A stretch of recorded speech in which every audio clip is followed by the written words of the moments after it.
Well, everyone, we made it. You see me plan, you've seen me film, and now you are finally going to see me edit. So if you want to transform your editing game and finally see the finished product that I've been talking about this entire week, then keep on watching. To start off, I obviously put all of the footage into my editing system. I use Adobe Premiere Pro. I've always used it. I've never used Final Cut Pro, sorry. After all the video is imported into Adobe, I align all of the A-roll and put it in how the script was originally intended. Now, I did end up using the script as kind of like an outline because when I actually got there, I ended up asking a few more questions that were pretty impromptu, and just the answers he gave me were very raw, real, emotional. But I did keep the general storyline, so I'm just organizing it in the way that I best see fit for the story. And with that, I am also cutting out any likes, or just any awkward long pauses. And I'm doing this because I want the audio to be very seamless, very smooth, and I want to make sure that his points are being brought across effectively and articulately. Also, to fix up the audio, I ended up using denoiser. I know you could use adaptive noise reduction, but I personally like denoiser better. And I also went into audio transitions. I used constant power, and I put it in between the separate audio clips and made it as small as possible. And also for audio, I know in the last video I was kind of debating on if I wanted to use his original song as the background music. Well, good news, we ended up being able to do that. The white noise was very, very minimal, so I just added denoiser into that audio as well, and I had that play for almost the entirety of the video. So you guys are going to be hearing his original music in this film. Final thing with the A-roll, I made notes on what cuts were where, so that way I know where to appropriately put the B-roll, because there are certain parts where I had to cut in the same clip, so I don't want it to be very choppy like a YouTube video. For the color grading of the A-roll, I ended up using the pack Fiji Eterna 250D Fiji 3510. I don't know why they have that many letters, numbers, all that, but I used that, and I used the intensity at around 16%. And the only other thing I really did was I raised the shadows a little bit just to make it have that faded film look, but that was pretty much all the color grading I had to do. So let's talk about the opening sequence. I started with him walking into screen and looking like he's about to put on a performance outside. We filmed this at our local park not too far from us. I feel like Peter's vibe and aura is just very relaxing, calm, carefree, and I wanted that to be represented in some way. So what I had him do is I had him walk slightly into frame. I had it cut to him at a different angle, sitting down. Then I cut to him again, pulling out the guitar. And then I finally added in this clip of him kind of looking out into the distance with the blue skies behind him. I also wanted the opening sequence to be very cinematic, so what I ended up doing was I slowed down all of the beginning clips to 80%. And then what I also did is I added a slight push in to the two beginning clips. I started off with 102 on the scaling tool, and then I pushed it into around 105. I didn't want it to be too drastic, but I wanted it to be enough where it's noticeable. So for the B-roll, I used the same pack that I used for the A-roll. And then for the basic correction, I raised the saturation all the way up to 162. And that is because when we ended up filming this, it was around like 1 or 2 o'clock in the afternoon, which is horrible for filming lighting if you know anything about, outdoor lighting at all. But he had somewhere to be later on, and we were kind of like tight on time. So it is what it is, but I still think it came out really, really well. And I think the reason why is because I had my camera filmed a little bit in the shade, so there wasn't too much drastic lighting available. And also I kind of just lowered the highlights, raised a little bit of the shadows, and a little bit of the exposures. So it was mainly just the saturation and the color packing, and then I changed up a few little things here or there to, add in my little touch, I guess. So let's talk about these scene cuts. For the scene cuts, I had 2 to 3 main cuts. The first one was when he was talking about his musical influences. He actually showed the record that inspired his entire musical career. I think it was a Neil Young album. Then I had him talk about his creative process, what he typically does to stay in a creative state of mind, how he writes his music.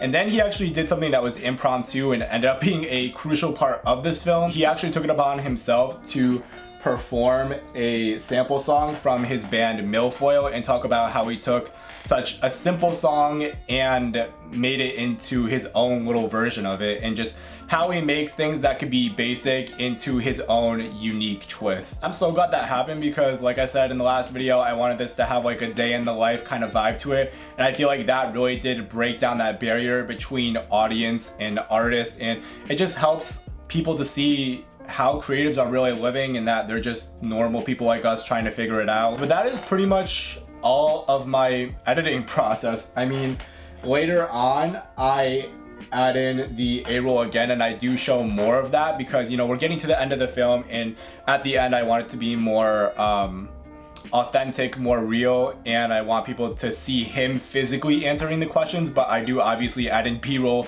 when it's appropriate because I still do want to keep the film engaging to the viewer. And not really much else happens after that. I did my own crediting, you know, I gotta get some credit for this, so I put a Agrin Zone Visuals production, and I just think that looks really professional, so that's cool. So I'm gonna review this film, send it over to Peter, see how he likes it, and you guys now are finally going to see the premiere of this film. I'm so excited. I hope you guys really like it and enjoy the film. My dogs are barking, I don't know why. All right, enjoy the film. Music is a form of expression that I truly feel connected to, where what I say and do has meaning. That's a difficult thing to find for many, so I was lucky to figure that out at a pretty early age. My name is Peter Borzolino. I am part of the bands Milfoil, Autumn Sage, and 20 Million Miles to Earth. I would say the thing that got me introduced kind of to creating music was primarily singer-songwriters like Bruce Springsteen, Neil Young, Bob Dylan, Dan Fogelberg, James Taylor, the list goes on for hours. Neil Young, Live at Massey Hall. This was the album that made me say to myself, I think I can be a musician and a songwriter. It's literally just him and his guitars and a piano. There's no one else on the album. It's just raw and emotional, but also it almost sounds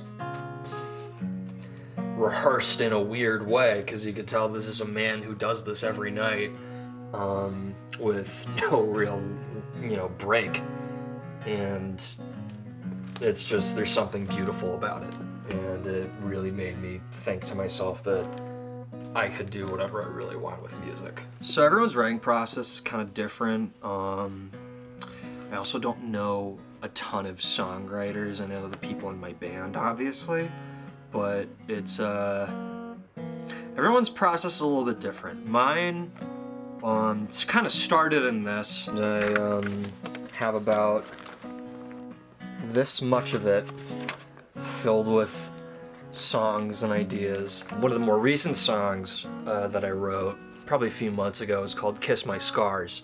That just popped into my head one day, just the phrase of kiss my scars. If we go over here, excuse all the wires and messiness. I'm gonna use the song off the most recent Milfoil album called Human Reaction as an example. So that song started off as just this kind of little lick that I had. And that was just... And I thought that was kind of cool, you know? And so I was like, what can I do to add some flavor to that? So I kind of added a little bit of this phase 90 to it. And there's sounds kind of cool, you know? But I want more, so I do.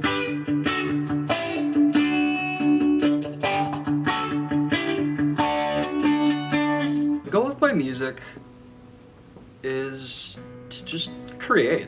I think sometimes we spend too much time focusing on what would be better for the future, what would be the more feasible and reliable option. And we don't spend enough time on the fun things that we're actually passionate about. I don't want to be one of those people who's just stuck working a 9 to 5 because that'll be the most stable thing for me financially. I'd like to have some fun.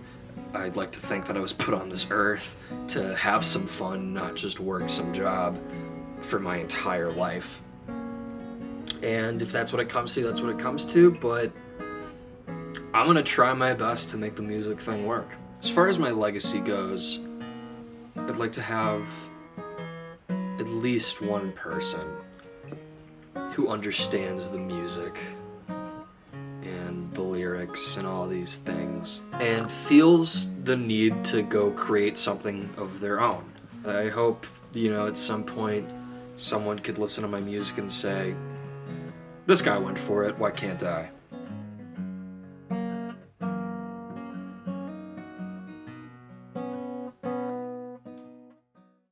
And that is the end of my film. Oh my god, I can't even believe it's done. I can't even believe you just saw it right now. I've been working on this for a hot minute, and at this point I watched it so many times I honestly don't even know if it's good or not. And that's one of my biggest problems I'm trying to combat. I have a big problem with thinking that all of my work is just terrible, and comparison definitely runs a huge part of it, because a big part of the videographer, cinematographer, filmmaking space, whatever you want to call it, is a lot of quick shots and a lot of cool transitions and stuff like that. But that's just not my filming style. I don't think it will ever be.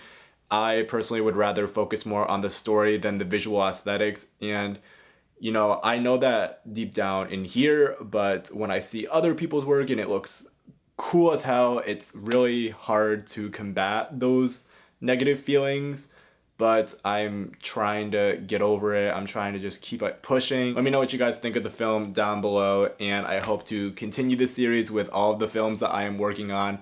I think this is just the beginning, honestly. This is just a stepping stone of what's to come, and you guys already know what to do. Make sure to give this video a big thumbs up, subscribe, support your local filmmaker, and I'll see you guys next week. Have a good day, guys, and stay safe.